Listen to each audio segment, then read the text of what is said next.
रांगावरती सदा मुघलांच्या नजरा, सह्याद्रीच्या रांगावरती सदा मुघलांच्या नजरा, बोटे छाटली तयांची त्या शिवतांना माझा मानाचा मुजरा, बोटे छाटली तयांची त्या शिवतांना माझा मानाचा मुजरा. स्वराज्य हा माझा जन्मसिद्ध हक्क आहे आणि तो मी मिळवणारच असे म्हणणारे आणि स्वराज्याची स्वप्न सत्यात उतरणारे रयतेचे राजा, आदर्श राजे श्री छत्रपती शिवाजी महाराज यांना माझा मानाचा मुजरा, मानाचा मुजरा.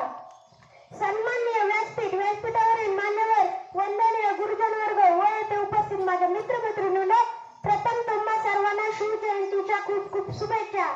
आज मी तुम्हाला अशा एका महान व्यक्तीबद्दल बोलणार आहे ज्यांचा मला, तुम्हाला नाही तर संपूर्ण देशाला अभिमान आहे.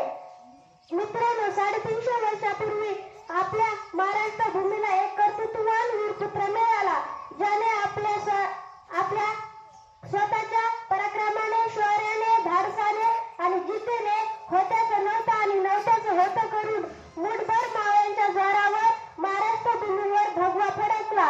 त्यावेळी अनेक परकीय सत्ता महाराष्ट्रात धुमाकूळ माजत होत्या. मुघलांच्या कैदेत लाखो मराठा सैनिक खतपत पडले होते. शेतकऱ्यांचा कोणी कव्वारी नव्हता. अशा या परिस्थितीत महाराष्ट्र भूमीला हवा होता एक झंकार, जगमता पेटता अंगार. अखेर ती वेळ आली, सह्याद्रीची गर्जन झाली. 19 फेब्रुवारी 1630 रोजी शिवनेरीवर एक तारा चमकला, जिजाऊंच्या पोटी सिंह जन्मला. शिवाजी महाराज हे सर्व गुण संपन्न असे व्यक्ती होते.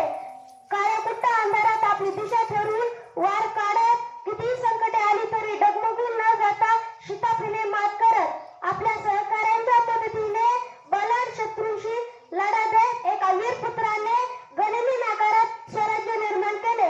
जाता जाता एवढे सांगते की कलम नव्हते, कायदा नव्हता तरी सुखी होती प्रजा.